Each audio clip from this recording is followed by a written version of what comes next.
السلام عليكم ورحمة الله وبركاته. ولا ليال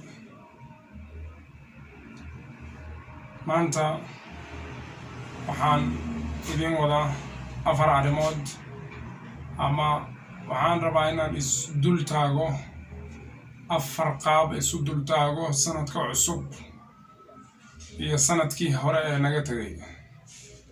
walaalayaal marka uu sanad noo bilowdo sanadna uu naga dhamaado waxaa maaragtay qofka si fiican u eega waqtiga iyo xaaladaha u soo baxaya dhacdooyin waaweyn oo maaragtay qofka caaqilka ah ee soo jeeda inuu maaragtay wax ka qaato loo baahan oo uu dib u xusuusto oo uu maaragtay ballankana uu cusboonaysiiyo ballanka oo ilaahay la galay uu cusboonaysiiyo oo dibna maaragtay mar labaad ilaahay ballan ula galo u fiiriyo tagtadiisii iyo wixii maaragtay ka soo dhacay sidoo kale uu dib u milicsado mustaqbalkiisa iyo waxa uu go'aan ku gaaray inuu sameeyo hadduu ilaahay waqti siiyo oo ajashiisa uu dheereeyo oo cumrigiisa uu maaragtay u ziyaadiyo. walaalayaal afar waqfo ama afar isdultaag ayaan maaragtay sanadka cusub iyo sanadka tagay iska dultaagi doonaa hadduu alla idmo. waxaan sagootinay sanad mid kalena waan soo maaragtay dhaweynay. waa dhacdo aad u weyn oo in la dul istaaga mudan inkastoo dadka qaar ay u haystaan inay tahay arrin iska caadi ah oo inay maalmuhuna maraan oo ay tagaan kuwo kalena yimaadaan waa waxaan iskala qabsannay. laakiin arrinta loo baahan in lagu baraarugo waxay tahay in maaragtay maalinka tagaayo ama sanadka tagaayo uu waqtigeenna ama cumrigeenna uu wax ka dhimaayo. إنا لنفرح بالأيام نقطعها وكل يوم مضى يدني من الأجل فاعمل لنفسك قبل الموت مجتهدا فإنما الربح والخسران في العمل. إنك شاعرك أو حليه إنا لنفرح بالأيام نقطعها إنك وحن كفر حين مالمها أنجرين مالتي سوق بين النضافية مالي والبوت تغنى وحنود وين يا جتشين ولا ليل naftaada u shaqee intaada dhimaanin ka hor si maaragtay dadaal ku jira ugu shaqee. fa inama alribxu waalkhusraanu fi lcamali faa'iidada ama khasaaradu waa camalkee wax kale ma ahan. adduunyada walaalayaal waa mid dadka kadisa oo khayaanaysa oo madaahir khadaaca maaragtay dadka maaragtay usoo gudbisa walaalayaal. xadadka ugu horeeya walaalayaal waxaa weeyaan maaragtay waxaan bilownay sanad midna waa uu noo dhammaaday. dhacdadan waa dhacdo loo baahan yahay inaan maaragtay dul istaagno waana waqti maaragtay naga tegay oo noo dhaweeyay ajasheenna. xadadka labaad walaalayaal waxaa weeyaan xadad aad weyn isagana sidoo kale oo maaragtay wejiga caalamka bedelay oo dhinac kale u jiheeyey. xadadkaasna waa xadathu alhijrati annabawiya nabiga hijradiisii salawaatu rabbi wasalaamu calayhi weeyaan markuu nabiga sal ly salam uu ka baxay min makkata madluuman maqhuura magaalada maka asagoo la dulmiyey oo maaragtay yacni lagu khasbay bixitaanka oo laga eriyey magaaladii maaragtay uu ku dhashay oo uu maaragtay intaas kula soo ekaaday ee loo bixiyey maaragtay oo loo saaray xagga magaalada madiina magaaladii barakaysneed ee uu ku aasaasay dowladdii islaamka ragna uu ku diyaariyey raggaas oo uu tarbiyey tarbiyadoodana uu hagaajiyey uu ta'diibiyey adabtoodana uu wanaajiyey nabiga salawaatu rabbi wasalaamu calayh. markaasay dhaqaaqeen iyagoo ilaahay dadka ugu yeeraya oo rasuulka u gargaaraya dhibka gaalada ka difaacaya ilaa uu maaragtay ka gaarsiiyo diintii ilaahay uu soo dhiibay iyo farriintii uu xambaarsanaa. yaa ayuha arasuulu balligh maa unzila ilayk وإن لم تفعل فما بلغت رسالته والله يعصمك من الناس. إلهي وبلغ قاعد إنه ضدك كيلا ليو سينا مسؤولية يا لسارة وعينه ما تفرين تجارسيو.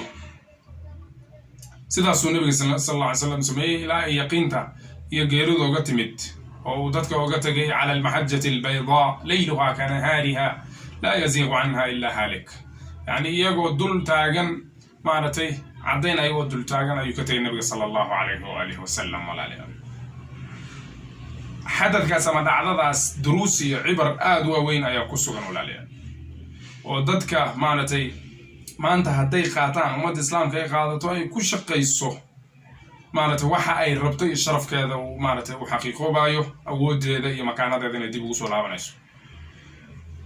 sidoo kale maaragtay si dhaban ay u ogaanayso maaragtay in mushkilaadka ummadda haysta aysan xal lahayn, axwaasheedana maaragtay hagaag aysan lahayn ilaa inay islaamka qabsato ay ku dhaqanto mooyaane, oo maaragtay iimaankeeda iyo caqiidadeeda ay maaragtay ay iltisaamto ay ku dhaqanto ay raacdo. wallahi maysan istaagin adduunyada, wallahi ma qaamat addunya illa biddiin, adduunyada maysan istaagin ilaa diin bay ku istaagtay walaalayaal. muslimiintana cizzada iyo karaamada maysan gaarin ilaa biddiin bay ku gaareen walaalayaal, markay ilaahay u khuduuceen ayay gaareen. waqfada saddexaad ama maaragtay isdultaagga saddexaad waxaa weeyaan walaalayaal waa qiso yar oo maaragtay cabiraysa shakhsiyadda ummaddan iyo yacni madax bannaanida raacideeda ay raacayso ay ka madax bannaan tahay ummadaha kale iyo diimaha kale. waa qadiyadda ataariikh alhijri, taariikhda hijriga walaalayaal. bisha muxaram, shahrullahi almuxaram waa awalu shuhuuri sanati alhijriya, waa bisha maaragtay ugu horeyso maaragtay bilaha sanadka hijriyada. sidaasna saxaabada ayaa isku waafaqay, mana aysan waafaqin maaragtay ahlulkitaabka in ay taariikhda miilaadiga ay maaragtay ay tala saartaan ama ay ictimaadiyaan. saa daraaddeed taariikhda hijriga wuxuu la xiriiraa munaasabaad diini ah oo waaweyn oo sanad walba soo noqdo, ama soon ha ahaato ama zaka ha ahaato ama xaj ha ahaato iyo wixii la xiriira walaalayaal.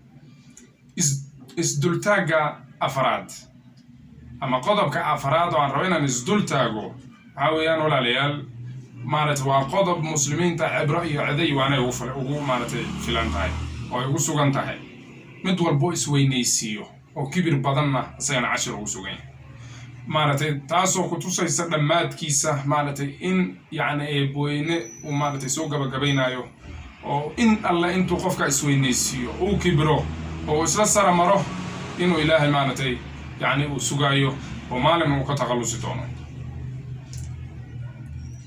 saa daraaddeed walaalayaal waqti walboo la siiyo cumrigiisa kullama uu dheeraado awooddiisa ay badato ha ogaado masiira fircawn meeshii ugu dambeeya ogaado markii maaragtay uu yacni waqtiga markuu ku gabagaboobay maaragtay ilaahay uu baryey ama uu maaragtay gargaar dalbay oo uu codkiisa midka ugu dheeraa uu ku qayliyey isagoo leh aamantu annahu laa ilaaha illa aladii aamanat bi banu israa'iil, waxaan rumeeyey inuusan jirin ilaah lagu caabudo xaq lagu caabudo ilaa ilaahay ay reer bani israa'iil rumeeyeen, wa ana min almuslimiin.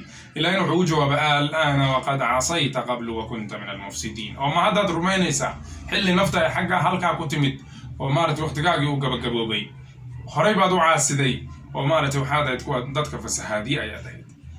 marka walaalayaal kullamaa maaragtay waqtigiisa u dheeraado oo dadka uu dulmiyo oo maaragtay dhib walba u geysto, sunnadii ilaahay waxay tahay in la soo gabagabeeyo maaragtay arrinkiisa, ilaahayna u gargaaro awliyadiisa, cadowgiisana ilaahay uu meesha ka saaro.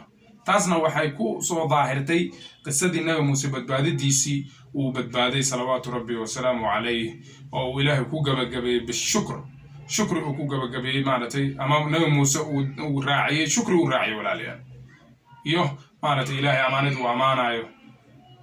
marka arrinkaa wuxuu noqday maaragtay maalinkaas waxaan rabaa uu soomay shukran lilah ayuuna u soomay arrinkaas. maalinkaas dadkii raacsanaana way soomeen. xadiidka ibn cabbaas ee xalaqadii hore aan kusoo sheegnay, nabiga sal slam magaalada madiina ayuu yimid, wuxuu arkay yahuud oo soomaysa, markaasaa wuxuu ku yidhi waxaan ay samaynayaan waa maxay? waxay yidhahdeen waa maalin wanaagsan, waa maalin oo ilaahay badbaadiyey muusa, oo maaragtay nabi muuse iyo reer bani israa'iil bilaahi uu badbaadiyey. nabi muuse waa uu soomay, marka nabigu wuxuu yidhi fa ana axaqu bimuusa minkum fasaamahu wa amara bisiyaamih, rawaahu albukhaari. muuse anaa idinkaga xaq badan, waa uu soomay, dadkiina wuxuu amray inay soomaan. marka maalinkaas maaragtay shukran lillahi uu u soomay. sidoo kale saxiix muslim can abi qataada maaragtay waxaan ka warinay sidoo maaragtay waxaan yacni kasoo maaragtay guurinaynaa saxiix muslim inuu ka wariyay can abi qataadata radiallahu canhu anna rasuula sal sallam su'ila can siyaami yowmi caashuraa, waxaa la weydiiyey maalinka caashuraa soonkeed, faqaala axtasibu cala allahi an yukafira asanata alatii qabla, sanadkii hore inuu ilaahay ku dhaafa ayaan ilaahay ka rajaynayaa. muslim baa wariyey, nabigana sidaasuu ahaa maaragtay يعني إن مالن هلقه المرينا نبغى أمري حلقة هراء يعني سوى نكسن وصفة فاهمين الرنكاس